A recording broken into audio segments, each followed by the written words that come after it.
Salam sejahtera dan terima kasih Tuan Yang di-Pertua atas peluang yang diberi kepada Taiping mengambil bahagian dalam sesi perbahasan IMK 12. Rancangan Malaysia ke-12 yang dibentangkan pada hari Isnin 27 hari bulan September 2021 dengan tempoh 5 tahun sepatutnya bermula awal tahun ini hingga 2025. Telah kehilangan tahun pertamanya iaitu titik permulaan yang begitu penting untuk mencapai perubahan yang lebih memanfaatkan seluruh masyarakat keluarga Malaysia. Dengan jelasnya, pelaksanaan IMK 12 ternyata amat mencabar. Bagaimana kerajaan hari ini akan menyiapkan rancangan 5 tahun dalam tempoh masa sebenar 4 tahun sahaja, memerlukan perancangan yang lebih teliti dan terperinci.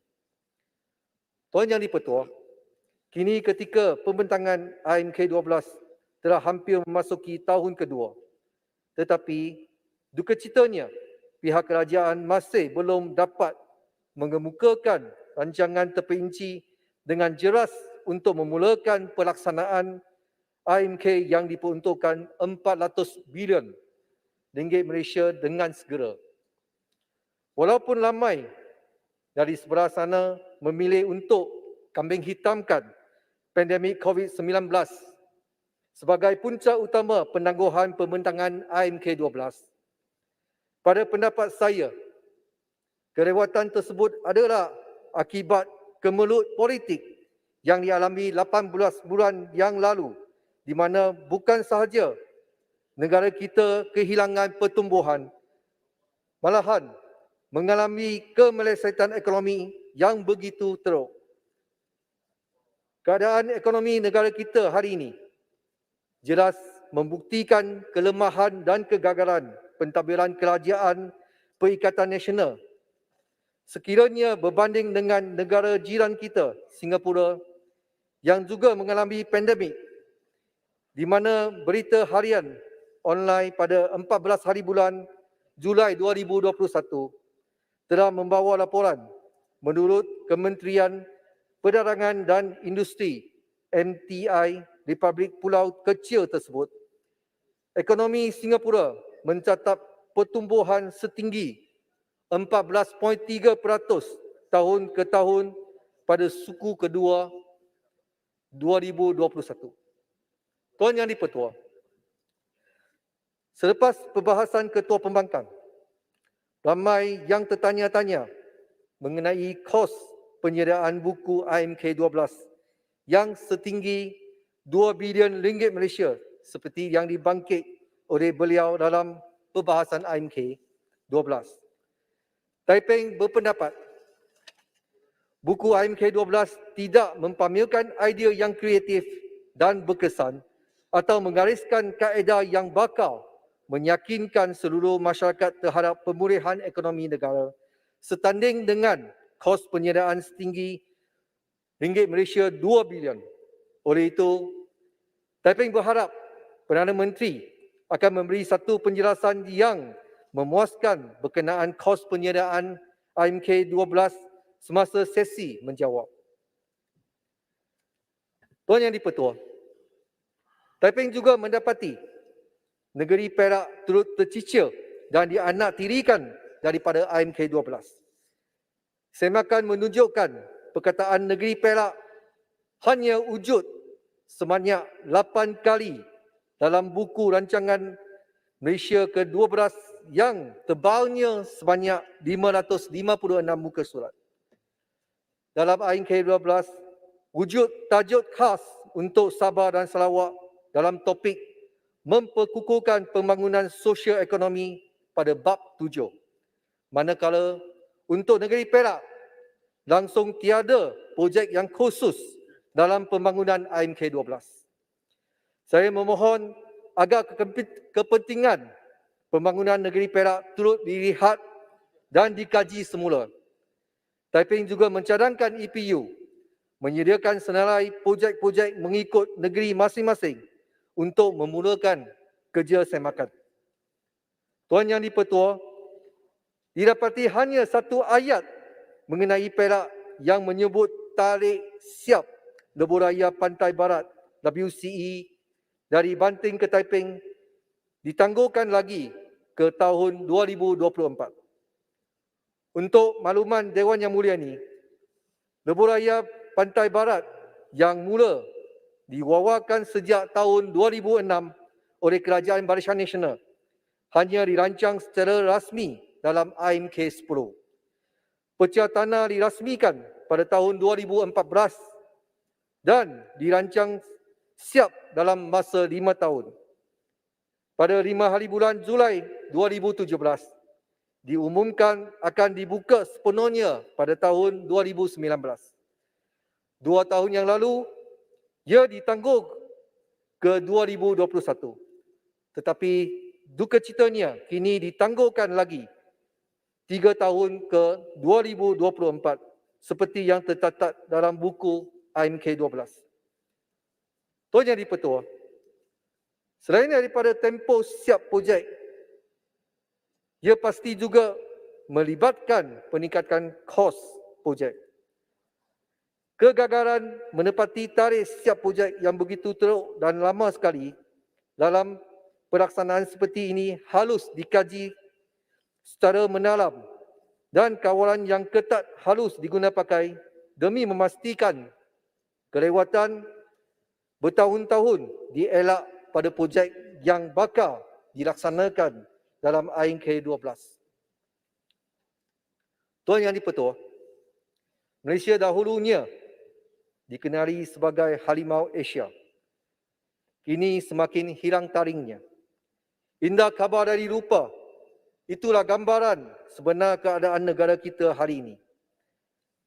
Pelan anti rasuah nasional merupakan idea asal yang tercetus selepas PIU 14 di mana Kerajaan Pakatan Harapan memberikan penekanan kepada usaha untuk memastikan Malaysia dikenali kerana integriti dan bukan rasuah.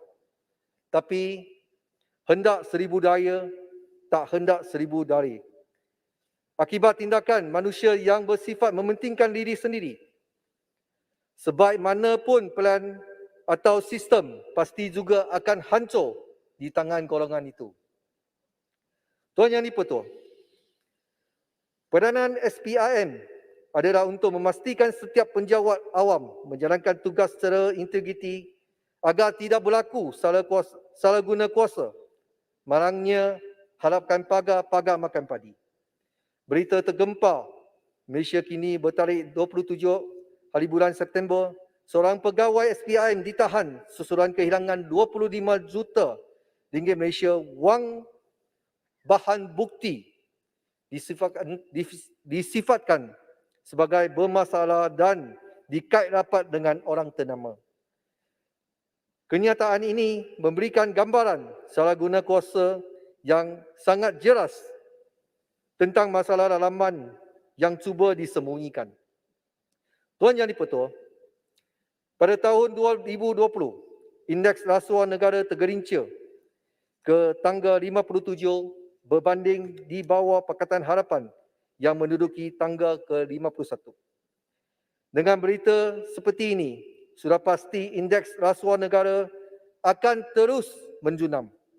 Masalah seperti ini umpama penyakit kanser, jika tidak dirawat pasti akan mendatangkan kesan jangka masa panjang. Tambahan pula, semalam seluruh keluarga Malaysia dikejutkan lagi dengan cara penyelesaian kes Yang Berhormat Puan Tian yang agak pelik dan mengelirukan. Dan pada masa yang sama, pada pendapat umum akan sekali lagi menjejaskan kewibawaan badan SPIM kerana jumlah yang terlibat dalam kes tersebut adalah amat besar dan dakwaan yang dibawa ke mahkamah itu juga berasas kukuh. Ramai yang tertanya, adakah semua salah laku bakal diselesaikan dengan wang ringgit? Justru Taiping memohon agar apakah tindakan kerajaan bagi menangani masalah ini untuk membuatkan rakyat kembali percaya dengan badan SPRM ini, khususnya kerajaan di bawah kepimpinan Yang Berhormat Bera.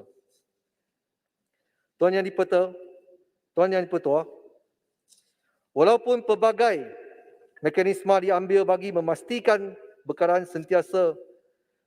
makanan sentiasa mencukupi dan terkawal, pada hakikatnya masalah sering kali berbangkit dengan kenaikan harga barang dan seolah-olah tiada nokta.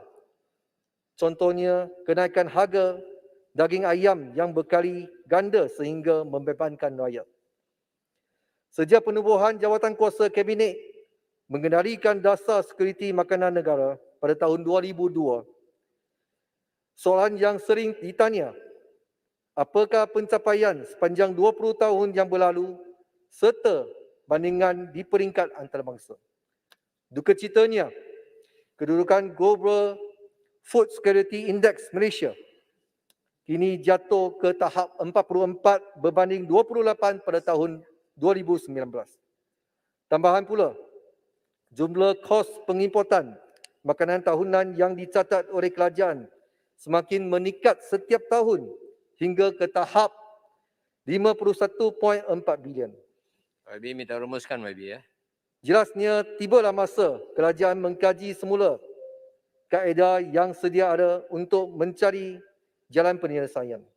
Tuan Yang Dipertua, akhir sekali saya berkesempatan membangkitkan masalah pembangunan Tanah Reserve Melayu yang terkandung dalam laporan Ketua Audit Negara 2019 siri 2. Menurut laporan tersebut, 94.6% pembangunan Tanah Reserve Melayu masih tertumpu kepada kategori pertanian. Manakala untuk kategori pembangunan dan industri hanya 1.7%. 1 minit lagi, minta. Tuan Yang Dipertua, dilaporkan semakan audit mendapati pasaran pembangunan di atas Tanah Reserve Melayu yang terhad kepada orang Melayu sahaja menyebabkan nilai pasaran Tanah Reserve Melayu jauh lebih rendah berbanding tanah terbuka. Maklum baras PTG yang diterima pada 8 hari bulan Mac 2021 jelas mengesahkan pembatalan Tanah Reserve Melayu membolehkan harga pasaran tanah tersebut meningkat. Pendapat audit tersebut turut membuktikan syarat Reserve Melayu yang telah menjejaskan nilai pasaran Tanah Reserve Melayu berbanding tanah terbuka dan juga turut menggagalkan pembangunan Tanah Reserve Melayu. Dengan ini, ternyata syarat Tanah Reserve Melayu bukan sahaja melupakan batu harangan pembangunan tanah milikan rakan-rakan kaum Melayu, malah lebih teruk lagi menjejaskan nilai pasarannya. Izinkan Taiping cadangkan agar satu jawatankuasa diwujudkan untuk membuat kajian secara terperinci demi kepentingan rakan-rakan kaum Melayu, khasnya mereka yang tergolong dalam B40. Disebabkan kesetungkat masa, Taiping mengakhiri dengan harapan cadangan dan pertanyaan yang dibangkitkan akan diberi perhatian demi kepentingan keluarga Malaysia dalam usaha mencapai kemakmuran bersama pada tahun 2030. Sekian, terima kasih. Terima kasih Yang Berhormat Taiping.